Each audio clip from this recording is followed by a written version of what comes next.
Shall we play a game? I would love to. Which of these images is from a Fujifilm? A is the Fujifilm. Wrong. Oof. How about here? Okay. B is the Fujifilm. Wrong. Oh! Zoom in, please. That sharper one is definitely the Nikon. Okay, B is the Fujifilm. Not even close. All right, how about a video example?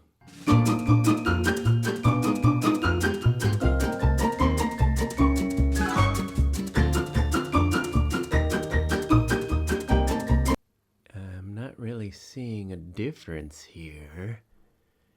Is there a difference? I don't know. There's something different, but I can't really tell. Hey guys, Omar here. And all jokes aside, I was really impressed that the Nikon ZF and the Fujifilm X-T5 are really comparable. Like, you could own both systems and be completely happy, and you can match the images pretty well. So I thought that was cool.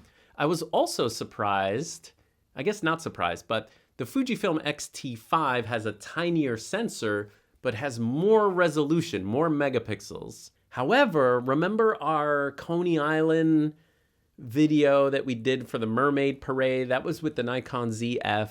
It didn't need to be sharp. Like, it was kind of just about the colors and the grain and the grittiness. And so I like that about the Nikon ZF. Now, I could see these two cameras being a dilemma for some people because the Nikon ZF is more expensive. It's also heavier. And the lens lineup, although extensive and wonderful, is a lot bigger.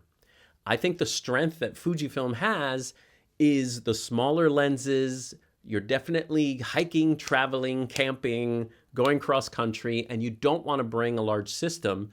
The X-T5 is fantastic for that. With that said, autofocus has become a big issue with the Fujifilm cameras. And as you can see from my clips, it's just very obvious that the Fujifilm struggles. I personally always had Fujifilm as a side camera. Married people here. And so I would go to work. I would use my Canon, DSLRs and stuff. And then my fun cameras, the Fujifilm cameras, to me, yeah, their autofocus was worse, but no one was paying me to shoot with them. And I was fine with single autofocus mode. And so in my mind, Fujifilm has always been like, single focus mode is the best. Use a zone if anything's moving. And, if you're going to use continuous, use a zone. And I could always, for the most part, get the shots. The problem is, in the last few years, every camera company has gotten way better with their autofocus. And Fujifilm has lagged way behind, especially in video. With photo, you can always kind of make it work. You can always go back to the traditional little box, single focus point, get the shot if you need to. Even manual focus if you need to with a Fujifilm camera. But now, since most people aren't videographers that can pull focus, they need a lot of help, especially with all this automated people tracking, bird tracking stuff. When you see it in other systems like the Sonys, the Canons, and the Nikons, it just works. And I think a big issue is if someone new is coming into Fujifilm, well, they're struggling. They're going to struggle because they can't get images sharp, either photo or video. It's sad. A lot of times fanboys will say it's the user that doesn't know how to use the camera. But if the camera is giving you confirmation that something is in focus, and then you go back to your computer and it's the ear is in focus, not the eye, that's really frustrating. And I think that's something that has been happening. By the way, it's also getting harder to recommend Fujifilm to new users because nothing is in stock. A lot of the cameras that are popular and wonderful, like the XE4, are discontinued. I would say also the X106, which is a beautiful classic camera I would recommend to anyone, is also gone. And their newer cameras to me have sort of lost a little bit of the Fujifilm charm.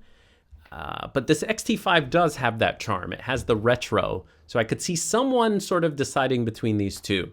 If you're someone that's aspiring, I think, to be a professional photographer and you need a little bit more reliability so you don't miss the fleeting moment, I would recommend the ZF over the X-T5. That doesn't mean you can't use the X-T5 professionally. Duh, a lot of photographers do use it professionally. But I think that it's just more reliable, the Nikon ZF. Quicker, snappier. Now, both cameras don't have great ergonomics, but I would say you need a grip on both cameras. And this camera was my friend Mo's camera, and he bought a grip for it. And the X-T5 actually felt better to hold in my hand than the ZF, because currently there aren't aftermarket grips. At least I don't think so. Maybe a wood one. I think I saw a wood one that that would work a little better because it was like thicker.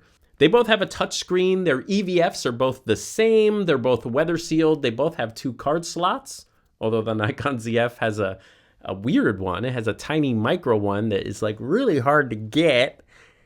But that's okay. I actually like sticking one in there that is like 512. You know what I'm talking about. They both have a phone app. Neither one has a built-in flash. They have face and eye tracking. Both of them will track your face. The Fujifilm is way smaller. Not way smaller, but the Fujifilm is lighter.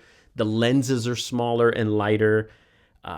We're talking 710 grams versus 557 grams. That's a big difference. Ease of use. If you're a new user, I think the Nikon is a lot easier to use than the Fujifilm if you're coming fresh into both systems. I really had to learn how to use the Fujifilm menu and the setup. And I think with the Nikon coming into it new, it's just, to me, was more intuitive. Now, if you like shooting movies and photo and you like switching between the two, both cameras can save your settings separately, which means you can have like a fast shutter speed for your photos, and then you switch to video and you can have a slow shutter speed. They both can do that. The only issue I have is with the Fujifilm, to have them separate, you have to use the touch screen in video mode to change your settings. Like if you want to, change your aperture, you actually have to press the screen and change it. You cannot use any of the dials and keep the settings separate. It's an option called Movie Silent Control On, and it lets you keep your images separate. But I like on the Nikon that you can switch between photo and video and use the dials for both.